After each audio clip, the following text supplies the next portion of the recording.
Sasa mabinti wa Shuaibu wametajwa ndani ya Qur'an, na kuna mengi, muda hautoshi wa kuzungumza. Imetumika lugha ya mraataini.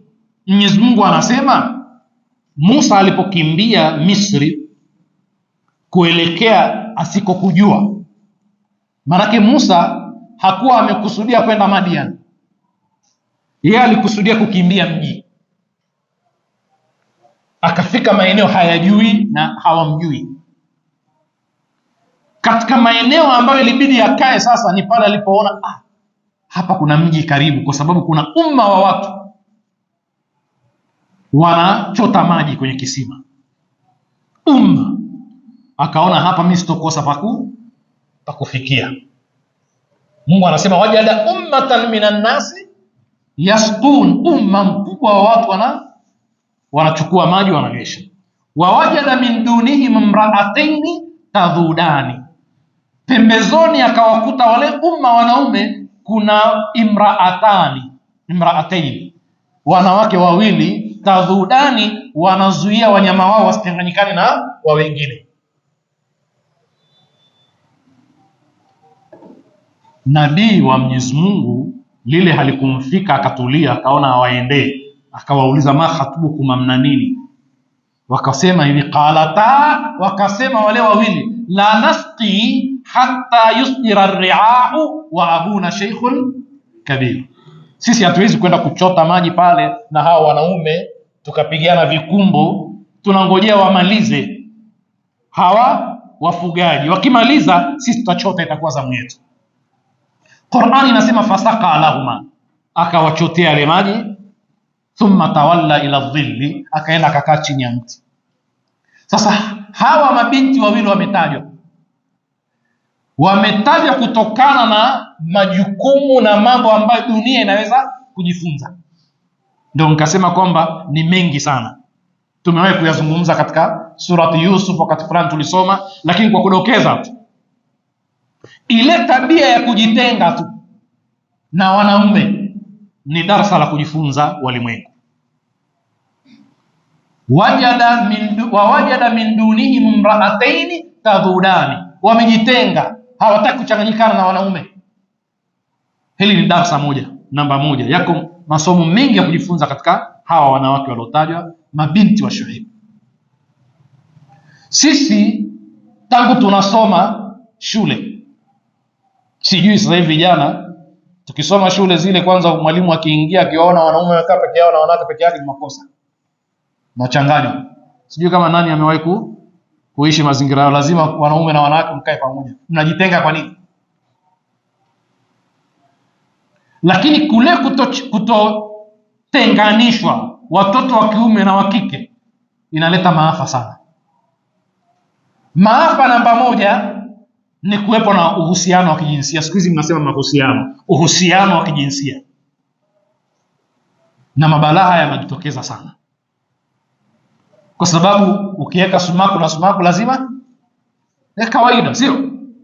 Lakini kuna balaa nyingine ambayo inaweza kutokea, na sasa hivi ndio imetutanda sisi, kwamba mwanaume na mwanamke wanapokaa pamoja mpaka ikawa ni kawaida. Hayo sio maafa madogo. Sio, tumeelewana? Yaani mnapozoeana na wanawake nyinyi wanaume, na wanaume wakazoeana na wanawake sana, kwa kuingiliana sana, wanaua sehemu ya hisia ambazo zinatakiwa ziwepo baina ya mwanaume na mwanamke. Ndio leo hii sisi hata wakitembea mapaja yako wazi pia hatuathiriki, kwa sababu tumeyaona mpaka tukayaona. Ukigeuza kulia yako kushoto yako, mpaka imekuwa sasa hayana thamani, sio? Yalipositiriwa ni kwa sababu yana thamani na yanatakiwa yaonekane kwa mtu maalumu mahala maalumu, thamani yake inakuwepo, sio? Sasa marijali wako wapi leo hii? Tunaua urijali kwa watu. Hamjaona leo hii watu wanakumbatiana ni kitu cha kawaida tu? Haya, huyu bwana ndio shemeji yako, haya shemeji, wanakumbatiana na hakuna hisia yoyote ile, kwa sababu ni kawaida, sio? Haya, wewe mwanamke ajnabia unakumbatiana naye alafu inakuwa kawaida, ni kwa sababu imekuwa kawaida tangu zamani. Hiyo ni hatari nyingine kubwa sana. Kila siku wamekumbatiana kwenye bodaboda, Tena mara nyingine ni mwanamke wa Kiislamu na kavaa hijab na niqabu juu yake. Tumeshaona mara nyingine katika miji mingine ajabu, yani kuna kupakizana watu watatu kwenye bodaboda, lakini mmoja ni mwanamke. Alafu kwa sababu ya kumlinda mwanamke asije kuanguka, mwanaume anatakiwa awe nyuma, mwanamke awe katikati. Tunamlinda ili asije akaanguka. Yule mwanaume anajitolea kwamba ili asianguke akae katikati. Sasa ni katika masomo ya Qur'ani haya kwamba mabinti wa Shuaibu hawakukubali kuchanganyikana, walijitenga na walikuwa radhi kwamba panyweshwe maji yale, kila mmoja achote mpaka waishe.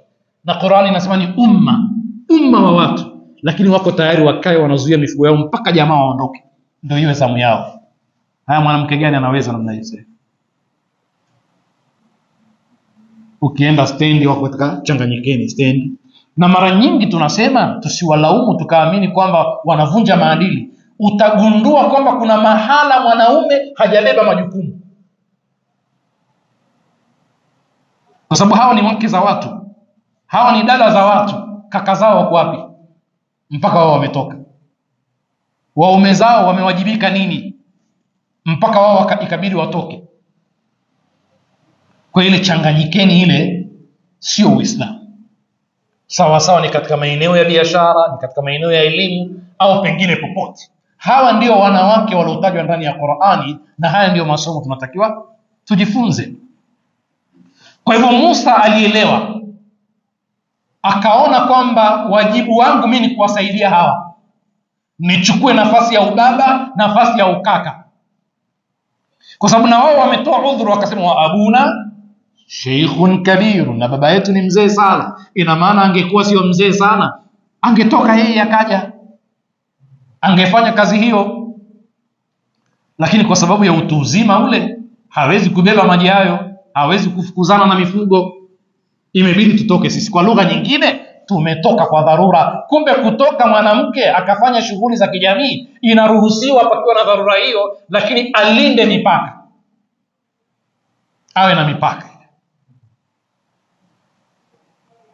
Kwa hivyo hili ni moja katika masomo tunaojifunza kupitia mabinti hao, na ndio maana Shuaibu akashangazwa sana kwamba vipi, mbona leo mmerudi mapema? Wakasimulia kwamba bwana, tumerudi mapema kwa sababu tumekutana na kijana. Huyu kijana katusaidia sana, ametufanyia hili na hili na hili, ndio maana tumeweza kurudi mapema. Sasa baba akisikia, sisi ndo wazee, sio? Tuna mabinti, ukasikia kijana mzuri namna hiyo, si unatamani hata awe mkwe? Na ndio kawaida, ndio, kwa sababu furaha ya mzazi siku zote ni binti yake apate mtu sawa sawa. Kwa hivyo Shuaibu alikuwa na yake kichwani, lakini hakuyasema, lakini alivutika sana, akamwambia basi kamuite. Sasa hivi ametumwa mmoja, sio wote wawili. Ina maana Shuaibu mwenyewe alikuwa na imani na mabinti zake. Maana si tukikosa imani na binti, hata wakazi unamwambia nenda na mtoto dukani, kwa sababu unaona kama asipoenda na mtoto anaweza kutokomea kwa kijana au nani, wakapiga domo. Ni binti pale, binti yako anamwambia nenda dukani, lakini haendi peke yake, nenda na mdogo wako. Yule mdogo wake anatumwa kama hirizi ya kumlinda.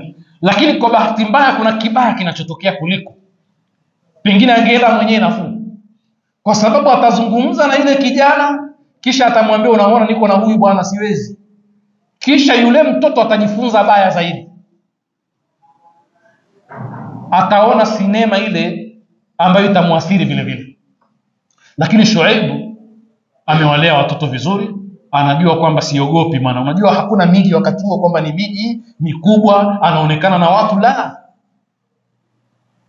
ni miji ambayo haijakuwa. Kwa hivyo atapita maeneo yuko peke yake, anakwenda kumuita kijana amlete nyumbani. Haya, kama ni kijana sasa hivi atafanyaje? Wenyewe vijana wanatumia lugha, wanasema anarusha ndoano, anaona ni fursa. Ndio masomo ya Qur'ani, sio? Sasa Qur'ani inasema wajaat ihdahuma tamshi ala istihyai, akaja mmoja wa wale mabinti wawili, lakini amekwenda kwa Musa, anakwenda mwendo wa mwenye haya. kwa sababu alhayau min alimani. Na katika balaa kubwa tulokuwa nayo, hili neno istihyai tu ni darsa, kwa sababu katika mambo tunayoyakosa leo hii duniani ni wanawake pamoja na wanaume. Tabani wanawake kukosa haya. Haya ni hijabu inayomlinda mwanamke. Utakutana na binti leo, unamwangalia usoni na yeye anakuangalia, mnaangaliana mpaka wewe mwanaume ndio unaona hayo na unainamisha macho, yeye amekomana macho yake. Unajiuliza sasa, mwanaume ni nani na mwanamke ni nani? Sio? Na mara nyingine amevaa hijabu na amevaa niqabu. Ndio maana tunasema hijabu sio lile vazi tu, na haya ni hijabu. Sauti inahitajia hijabu vile vile. Unajua katika khiana, tumevuka kule kwenye khiana Katika khiana ni kuzungumza mwanamke na asiyekuwa mumewe kwa sauti nyororo ya kuvutia, kumshawishi. Ni khiana. Yani ile sauti tu ambayo ingefaa iwe ya mumewe akaitumia kwa asiyekuwa mumewe, akafanya khiana. Sasa ole wako wewe uzungumze na mkeo wa kisasa, umwambie hayo, atakuona umepitwa na wakati. Mambo gani haya? Na lugha yao ni kwamba bwana, hijabu bwana sio mavazi bwana, hijabu ni nafsi yako tu, mimi navaa vyovyote vile lakini najilinda. Hapana, lakini unaathiri wengine, unasababisha maafa kwa wengine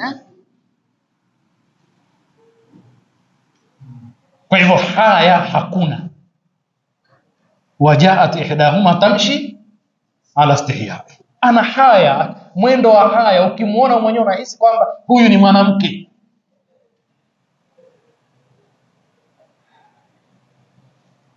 Akifika kwa Musa anamwambia inna abi yad'uka. Sisi hatuna muda mwingi, lakini kila matamshi katika kisa hiki yanasoma. Anamwambia inna abi yad'uka liyajziaka ajra ma saqaita lana, baba yangu anakuita. Je, mwambie tunakuita sisi? Yani mwanaume aitwe na mwanamke nyumbani, inafaa kwenda?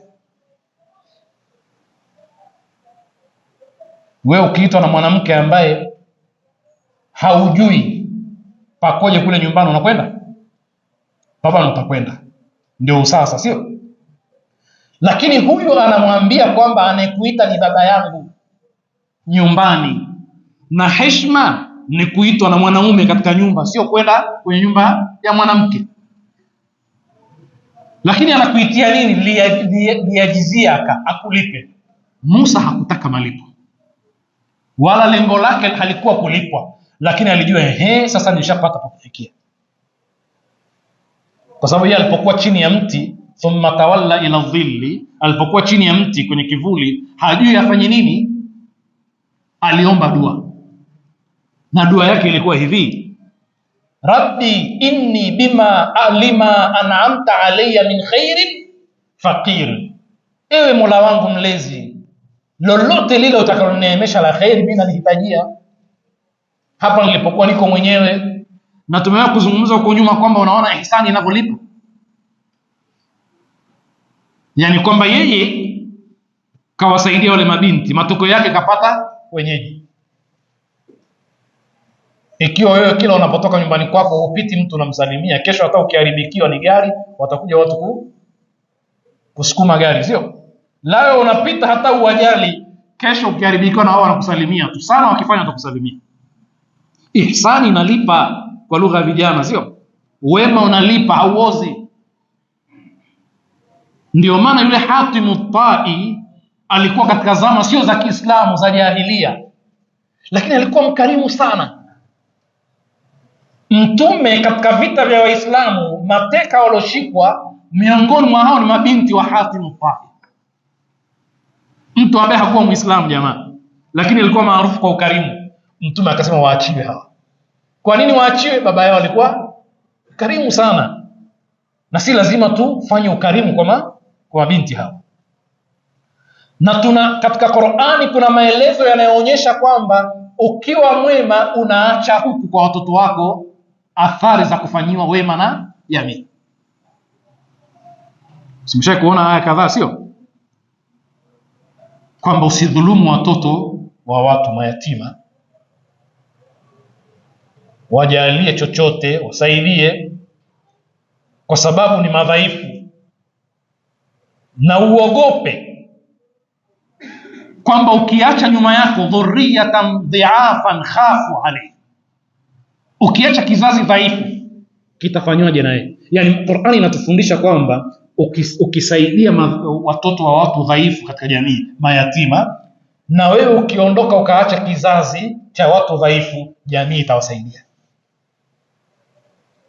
Ndio tukasema siku moja kwamba amali njema ina mwangwi, ukifanya lazima irudi. Kwa hivyo wajaat ihdahuma tamshi ala istihya, inna abi yad'uka liyajziyaka ajra ma saqaita lana. Alipofika akasimulia kwa Shuaib habari zote na mambo yote yalomsibu.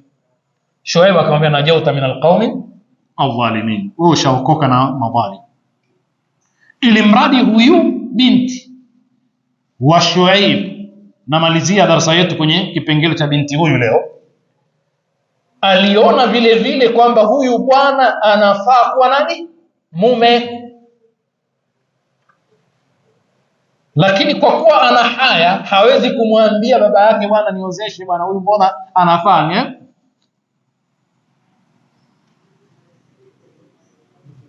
Na Waswahili na watu wa lugha zote, literature ya watu ina adabu zake katika kuzungumza, sio? Yani wewe hasa katika mambo ya haya, kama mambo ya faragha yana lugha yake, mambo ya kwenda kuposa yana lugha. Tumewahi kusema siku moja hapa, na Waswahili hasa ukitaka kwenda kuposa, watume watu wenye adab. Al-adab yani yenye fasihi, wenye lugha nzuri. Ukiwatuma watu ambao wakiwa tunataka kuoa binti yako, umemuona wapi? Tumemuona sokoni, na wewe kuna faini. Lazima uwe na lugha ya adabu. Ndio maana kuna michezo ya kupigana faini, kwa sababu amekuja, kuna mambo amekosea adabu tu fulani, unapigwa faini, sio? Ndio maana Waswahili wakatumia neno jiko, istiara tu, kwamba jiko. Sasa ukienda kwa Masai anaweza kusema, bwana kuna ng'ombe wako mzuri tumemuona, tunataka tumnunue, labda kwa sababu ni utamaduni wa ng'ombe, sio? Lakini panatumika lugha za istiara, za kinaya, za tashbihi, kwa sababu ya kulinda ile heshima. Huyu binti kampenda, lakini hawezi kusema mbele ya baba yake wazi. Niliwaambia siku moja kwamba Mswahili anakwenda kuposa mahala, alafu anakubaliwa, kisha anatajiwa nini? Haya bwana, tudai basi, tudai. Mahari yetu itakuwa hivi na hivi. Haya, na kilemba na mkaja. Maana ni vitu vipo kwa Waswahili, kilemba, mkaja, kwamba wakina mama wanataka cha kwao na wazee wanataka cha kwao. Ni watu wamemlea, wamemtengeneza, si ndio? Ndio wanasema mandana bidini qaumin lazimathu ahkamu. Ukitaka kuenda kuoa kwa watu lazima ujue pia tabia zao, usije ukakosea alafu ukakosa na mke. Kuna maeneo ukitaka kwenda kuoa, wale makazi ni wale wa yule bwana yule anayeoa, si wewe. Hasa pwani, wewe ndio umekwenda kuoa, siku yenyewe ya ndoa sasa unatakiwa utoe mkono kwa anayekuozesha, ni baba mkwe. Ukichelewa tu anatoa mkono mwingine. Sasa ukiwa wewe hujui tamaduni zao, wewe utabaki mambo gani haya bwana? Ndio kwanza umetuvamia tu, huyu mke wangu. Mtu anakuambia umetuvamia tu wewe kwanza, au usiki. Kumbe yule ni mtoto wa shangazi wa nani ambaye kawaida huwa anaoa pale, lakini wewe umekwenda umeingia. Haya mambo yatakuwaje bwana? Usiachie hapa, nipeni chochote bwana, kupa hai kidogo sana hii, sitaki. Ongeza bwana, acha maskara bwana, ongeza. Unatoa pesa mpaka jambo linakuwa sasa. Au umekwenda kuposa, unaambia kilemba bei gani? Unasema kilemba $500. Sema kuna kilemba kirefu namna hii bwana, kitaburuza chini, punguza. Ndio lugha zinazozungumzwa, sio? Na vile vitu vina thamani yake kwa maana ya kutajwa. Kilemba hakinunuliwa wala chochote. Ni kama Wapare uzungumzia ugoro wa babu, kwamba sasa hapa ana ugoro wa babu. Sasa usidhani utakwenda kununua ugoro, ni chochote kile, lakini watu hawaombi pesa, wanazungumza lugha ya ugoro tu. Sasa ukianza kuuliza kwani ugoro bei gani? 500, umekosea. Nadhani tumeelewana. Kwa hivyo yule binti anamwambia ya abati, ewe baba yangu, istajiruhu, mwajiri huyu. Kisha ili asituhumiwe anasema inna khaira man istajarta alqawiyul amin, mbora wa kuajiriwa kwenye kazi hii ni yule mwenye nguvu alafu mwaminifu. Huyu ana nguvu, ameweza kutufanyia kazi ile ya kuteka maji peke yake. Mwaminifu, hata hajanichokoza njiani, kwa sababu amejuaje uaminifu wake? Hajanichokoza njiani.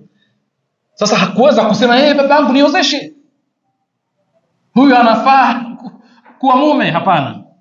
Na baba ameelewa hilo, hajamwambia kwamba nakuajiri bwana, utafanya kazi hapa kwangu nikulipe kiasi fulani. Hapana, anamwambia uridu an unkihaka ihda ibnatayya hataini ala an ta'jurani thamania hija, nataka kuozesha mmoja wa binti zangu hawa.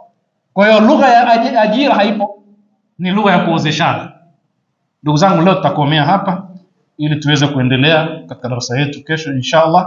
Nas'alullah al-auna wa tawfiq lima yuhibbu wa yardah, innahu waliyyu tawfiq wa bihi nasta'in walhamdulillahi rabbil alamin.